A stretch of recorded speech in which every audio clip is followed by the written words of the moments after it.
Le thème d'aujourd'hui, vous l'avez vu sur nos affiches, c'est l'Europe des travailleurs, l'Europe sociale.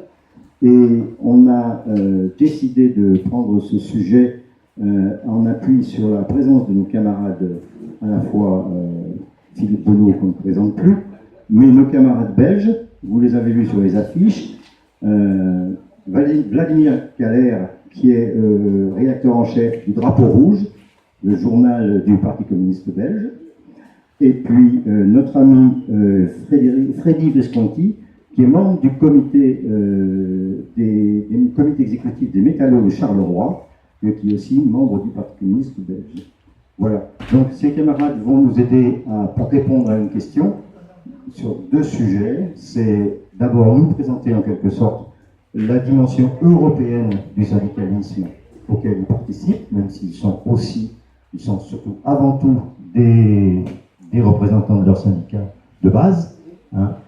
Freddy Visconti, c'est les métallos.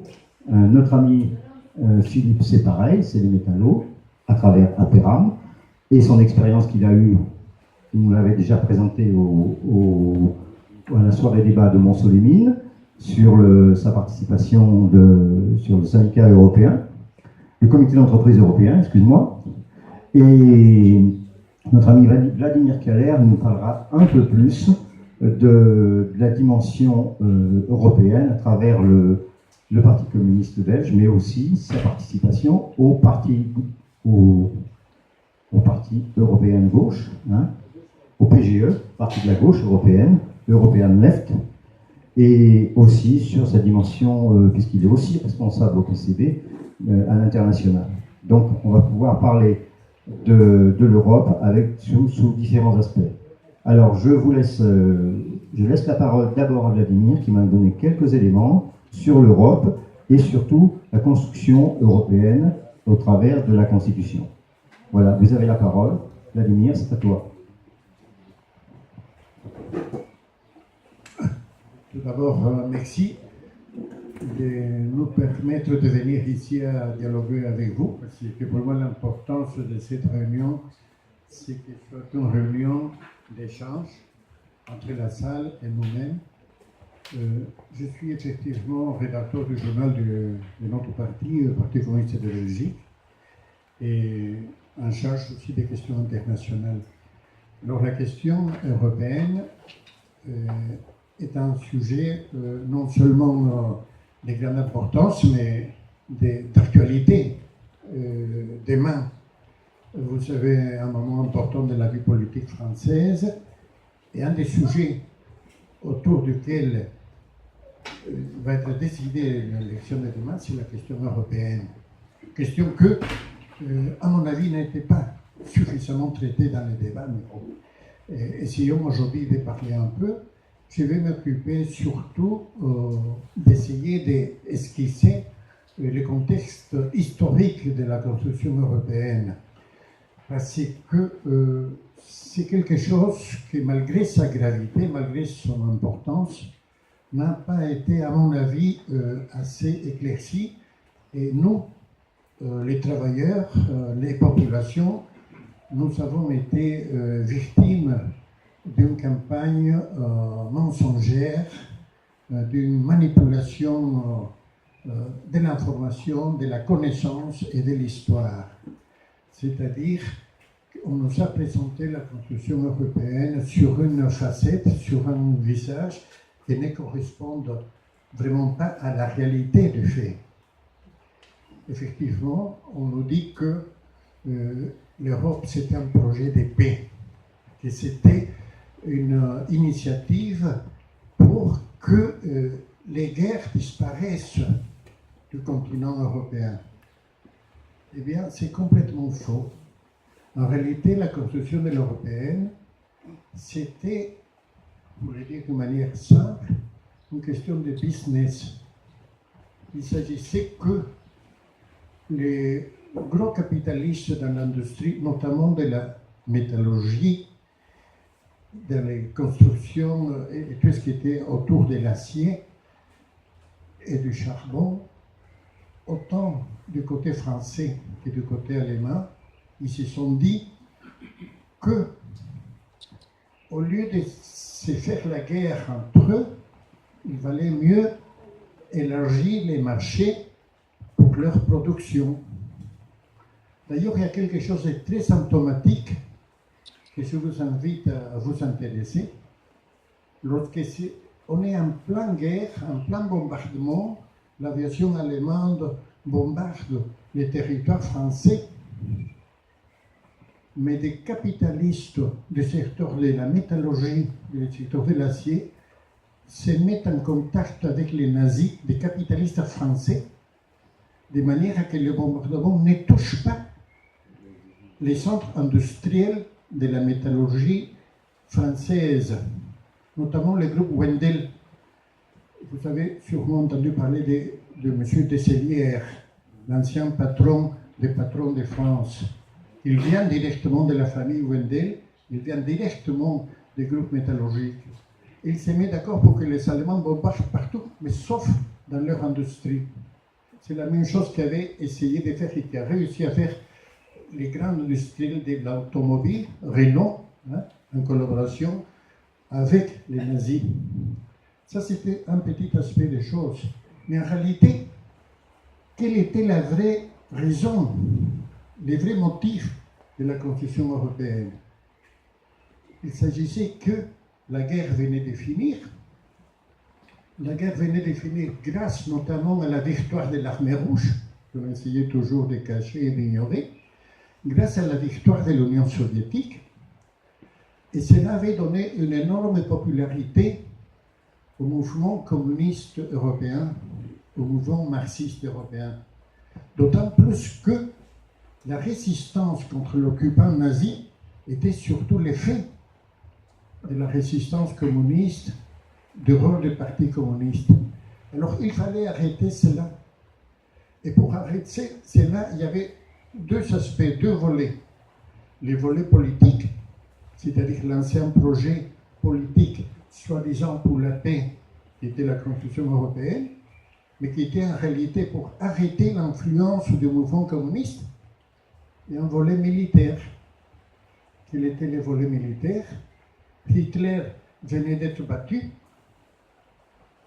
mais pour les Américains, pour la CIA, il était très intéressant que malgré que Hitler venait d'être battu, malgré que l'Allemagne et surtout l'armée allemande continuaient à avoir une forte influence nazie, il avait le prestige de l'armée allemande de favoriser le réarmement de l'Allemagne. Et c'était très délicat, parce qu'une guerre terrible venait de finir. L'Allemagne nazie avait une situation d'être une perte totale de son prestige, parce qu'il était détesté par toute la population. Il fallait lui donner un nouveau visage. Et à cela servait la Constitution européenne. Pourquoi? Parce qu'après que se signent les premiers accords d'association d'industriels allemands et français avec les CECA, les traités du charbon et de l'acier, la communauté européenne du charbon et de l'acier, quel était le prochain projet? C'était faire la communauté européenne de défense. Sûrement les plus anciens d'entre nous se souviennent que, après la Deuxième Guerre mondiale, aux alentours de 1950, 51, 52, 53, il y a une grande campagne pour organiser une sorte d'armée européenne avec, à l'intérieur, l'armée allemande, la Wehrmacht. Donc il s'agit d'intégrer la militarisation allemande à niveau occidental dans l'armée européenne. Ce projet a échoué, n'a pas marché. Pourquoi n'a pas marché? Parce que c'est la France qui s'est opposée. Le Parlement français, avec une alliance entre Charles de Gaulle, les gaullistes, et les partis communistes, ils ont réussi à faire échec à ces projets de l'Europe de la défense. Donc c'est comme ça que l'Europe de la défense n'a pas pu se produire. Et les Américains voyant qu'on n'arrivait pas à relancer l'armement allemand à travers les projets européens, on était obligé à créer quoi? L'OTAN, l'Organisation du traité Atlantique Nord, qui est la force militaire occidentale. Ce sont des choses qu'on cache et qu'on nous présente comme un projet pacifique, comme un projet qui était destiné à faire l'amitié entre les peuples. Or, en la réalité, il s'agissait d'un projet qui était en faveur du pire des militarismes, c'est celui du militarisme allemand, où il existait encore une forte influence des héritiers du nazisme. Mais pas seulement à niveau de l'armée, aussi à niveau même du projet politique de l'Europe. Il y a des choses qui sont très cachées. Il y a notamment un personnage, un monsieur, dont personne ne parle, mais que ceux qui s'intéressent, je vous conseille de gratter un peu. C'était un monsieur allemand, Walter Hallstein. Qui était Walter Hallstein?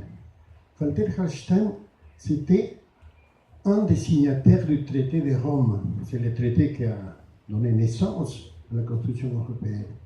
Il y a eu 6 signataires, 6 pays. Donc un des 6, c'était Walter Hallstein, qui était le premier président de la Commission européenne, qui a vécu en Bruxelles pendant des années. Il est mort il n'y a pas si longtemps. Et qui était ce monsieur Walter Hallstein? Vous avez entendu parler de beaucoup de gens, mais on ne parle jamais de lui. Eh bien, Walter Hallstein, c'était un très brillant, vraiment une grosse tête. Il était un fonctionnaire du ministère des Affaires étrangères de l'Allemagne. Dans quel gouvernement? Dans le gouvernement d'Adolf Hitler. Il était l'assistant de von Ribbentrop. C'était que le ministre des Affaires étrangères nazi. C'était un membre du parti nazi. Il faisait partie de l'association des juristes du national-socialisme nazi. Et celui-là, c'était un des signataires du traité de Rome. C'était le premier président de la Commission européenne. Et tout ça, on les cache.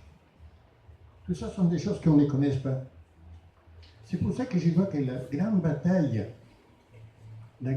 qui devait être la grande bataille des gens de gauche, des gens démocrates, des grands progressistes, c'est d'étudier, de faire des recherches, d'analyser et de ne pas laisser la manipulation médiatique qui est celle que malheureusement domine l'opinion internationale, domine l'opinion mondiale et façonne l'opinion des gens et du peuple. Mais je vous disais tout à l'heure que ce n'est pas, que c'est une grande imposture de que le projet de la Constitution européenne et que l'Europe, c'est un modèle d'initiative de paix pacifiste. Il n'y a pas longtemps, il y a quelques années, il y a eu le culot de donner le prix Nobel de la paix, vous vous souvenez peut-être, à l'Union européenne. Je ne sais pas exactement, il y a 5-6 ans, c'était le prix Nobel de la paix, l'Union européenne. Or, non seulement l'Union européenne, et vous le savez très bien, à niveau social, c'est un mécanisme qui a permis de liquider énormément des conquêtes des travailleurs, des acquis sociaux. C'est le néolibéralisme, c'est les projets de M. Macron. Non seulement il ne mérite pas du tout le prix Nobel de la paix, mais en plus, une des guerres les plus terribles qui existaient récemment en Europe, c'est les guerres yougoslaves. Il y a eu des centaines de milliers de morts. Or, les guerres yougoslaves, contrairement à ce que la propagande a dit, la publicité a dit, c'était une guerre qui n'avait pas du tout, comme on a dit, des questions de Milosevic, les Serbes qui étaient méchants avec les Kosovars. Ça, c'est les mensonges que malheureusement une partie de la gauche a été complice de ces mensonges. Pourquoi la Yougoslavie a été démantelée? La vraie raison, c'était que c'était les derniers pays qui résistaient encore avec un système plus ou moins socialiste. Il y avait une participation importante des travailleurs dans la gestion des entreprises. C'était un pays qui s'est refusé à adhérer à l'OTAN, s'est refusé à adhérer à la Banque mondiale et qui continue avec des politiques sociales. Il fallait démanteler et on a cherché d'autres prétextes. Et qui a joué un rôle très important dans ces guerres? C'est l'Union européenne. Pourquoi? Pourquoi j'ai dit ça? Parce que la Yougoslavie, qui était une composante de 6 républiques, c'est une république en paix, pendant des décennies en paix. Dans ces 6 républiques, il y avait 2 républiques qui étaient d'une influence importante culturelle germanique. C'était la Croatie et la Slovénie. À niveau ethnique, à niveau de langue, etc., il y a une proximité. Et l'Allemagne,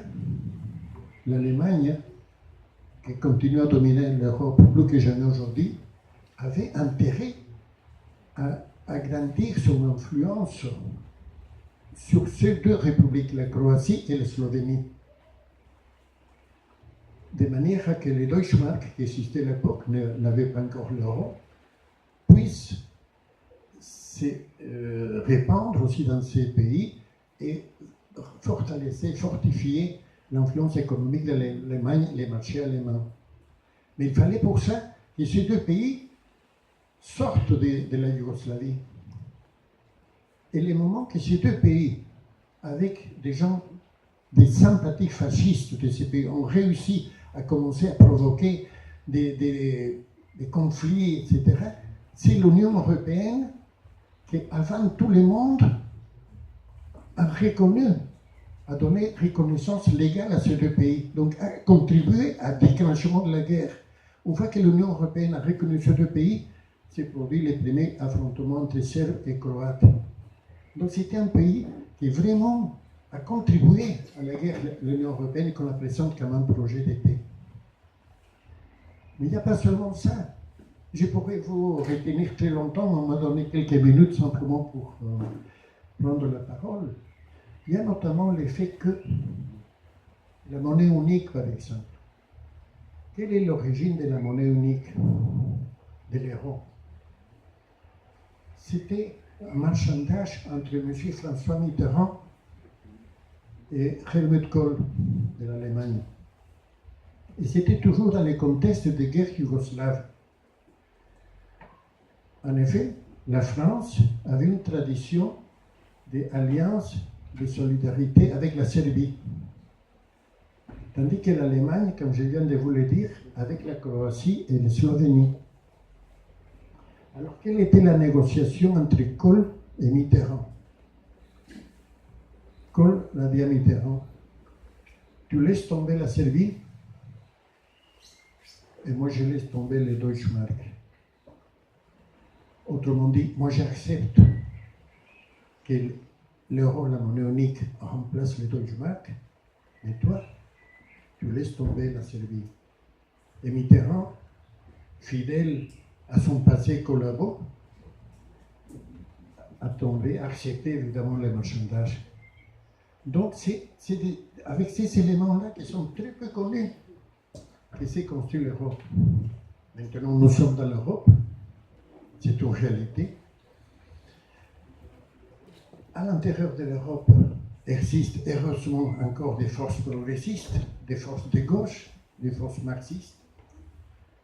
Ces forces-là essayent de se coaliser, de s'unir pour influencer positivement dans l'orientation de l'Union européenne. C'est bien. C'est pour ça que, entre autres, les partis de la gauche européenne qui étaient mentionnés ici pour notre camarade existent à l'intérieur et peuvent faire une certaine influence au Parlement européen, de manière que des mesures progressistes puissent être avancées et respectées. Ça, c'est très bien, il faut continuer à le faire. Je dirais même d'une manière, si possible, un peu plus intense, un peu plus radicale. Il y a aussi un aspect, et c'est là que je voudrais finir, et je voudrais attirer votre attention, parce que nous sommes aussi dans une réunion des travailleurs, c'est la situation du syndicalisme. Parce qu'un des aspects aussi de l'Union européenne, c'est d'influencer négativement dans le mouvement syndical. Le rôle de l'Union européenne, c'est essayer d'affaiblir, de terminer, de finir avec la combativité des travailleurs. L'Union européenne, c'est un mécanisme de domestication des forces de travail. C'est pour ça qu'ils ont facilité la création de la Confédération européenne des syndicats. Vous connaissez sûrement la Confédération européenne des syndicats. C'est une association que, au lieu de favoriser les luttes des travailleurs, il essaie de les modérer, de les calmer. C'est pour ça que la Confédération européenne des syndicats était contre, par exemple, les projets du peuple grec pour se libérer de la domination de la Troïka. C'est pour ça que la Confédération européenne des syndicats était en faveur des traités européens, un traité que toutes les forces de gauche combattaient. Donc je crois que nous avons le besoin d'être conscients qu'est-ce qui représente vraiment politiquement, sur le plan politique, la Confédération européenne. Et moi, dans cette petite intervention, j'ai essayé d'attirer votre attention sur des aspects qui sont cachés, qui sont ignorés, et que malheureusement, dans la question de notre présence dans l'Union européenne, dans la question de la monnaie unique, que c'est le mécanisme de domination de l'Allemagne sur l'économie européenne. C'est la monnaie unique, l'instrument qui permet à l'Allemagne d'avoir les pouvoirs qu'il a sur l'Europe. Mais malheureusement, nous ne sommes pas assez présents. Et nous avons laissé malheureusement aux forces, y compris même de la droite extrême, de faire une bataille que nous avons d'une certaine manière un peu abandonnée. Et je vois que c'est important de prendre conscience de tous ces aspects-là. Et c'est dans ce sens-là que je voulais intervenir avec la volonté de que puisse s'établir entre nous un dialogue sur ces sujets qui sont non seulement importants, mais très, très actuels. Merci beaucoup.